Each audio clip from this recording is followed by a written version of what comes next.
He woke up naked on a road paved with screaming mouths, a chorus of agony that rose from the blackened stones as he staggered forward. Each step was a betrayal of flesh. The mouths bit, begged, and bled beneath his feet. The air was coppery and hot, thick with the scent of iron and burnt hair. Overhead, the sky churned with red clouds that bled like open wounds. He didn't know his name. He didn't know how long he had been walking, just that every path was pain, every voice was a curse. That was until he saw the man in the wide-brimmed hat. He stood at the edge of a burning chasm, untouched by the heat, leaning on a staff carved with strange symbols. His voice was dry, slow, and patient, like someone who had been waiting too long for something to break. "You made it through the mouth path," the man said. The lost man swallowed. "Where am I?"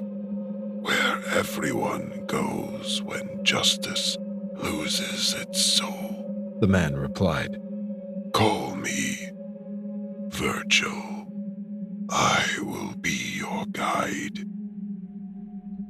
And so they walked. They passed through valleys where charred hands clawed from molten ash, blackened fingers fused together from centuries of reaching. The earth moaned beneath them, alive with the weight of sin. Every whisper in the air was a confession torn from blistered throats, endless, involuntary looping like curses etched into the bones of the damned. They crossed bridges made from fused human spines, the marrow, long since drained, still twitching from time to time. Beneath them flowed not water, not fire, but a river of boiling blood, teeming with the half-formed, the flayed, the forgotten.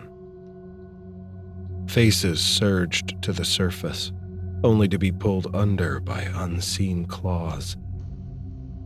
The screams were raw, endless, the pure sound of souls flayed alive in cycles older than memory. Everything seemed symbolic, designed. This was hell, unchanging, undying, and brutally real. The man began to remember fragments: a woman's laugh, the soft hum of a dashboard radio, lights, and the blur of a guardrail twisting metal and shattered glass. "She died," he whispered as they passed through the shadows of rusting cell towers that pierced the sky like needles. "Her name was Anna. We were engaged." Virgil said nothing, just nodded. "I think her father was a governor or politician of some sort. He never did like me." Virgil stopped walking. "Now you're getting it." The truth unfolded in cruel layers. Long before the crash, a new penal system had taken root: the Retribution Initiative.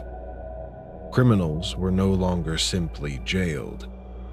They were broadcast, neurologically sealed into simulated environments tailored to the specifics of their crimes, real or imagined. Victims and their families could log in, watch, even vote on the next punishment cycle. The governor, Anna's father, had called in favors, bypassed appeals. The man, still in a coma, was labeled guilty by public demand. And so, his brain was wired to burn forever. "But I didn't kill her," he whispered, staring into the lake of screaming reflections that showed him Anna's smile, breaking into blood and bone again and again. "I tried to save her. It was a car crash." You did, Virgil said. but truth matters not here. Grief does. Vengeance does. Virgil led him deeper, a place where even the Watchers couldn't see. They found corrupted nodes and blind spots and glitches. The man saw others trapped in loops, some begging for forgiveness, others reliving the same 5 seconds of pain for what could have been decades. And then he found a door.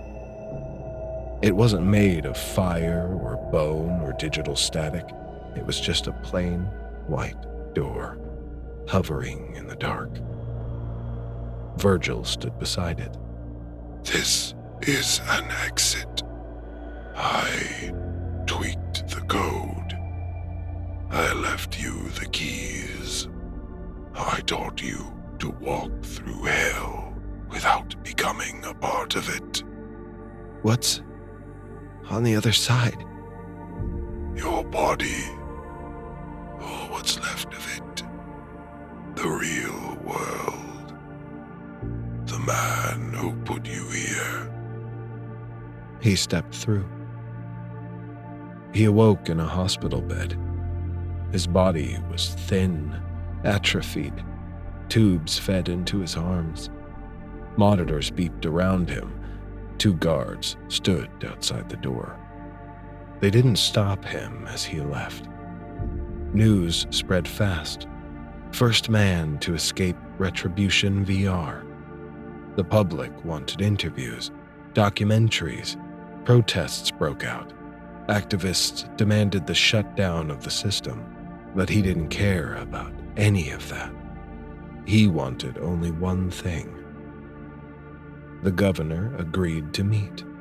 For PR, he said. Cameras would be off. They met in a cold concrete office. No aides, no security, just the 2 of them. The man, now remembering his name, Elias, sat across from the man who had locked him in a digital nightmare.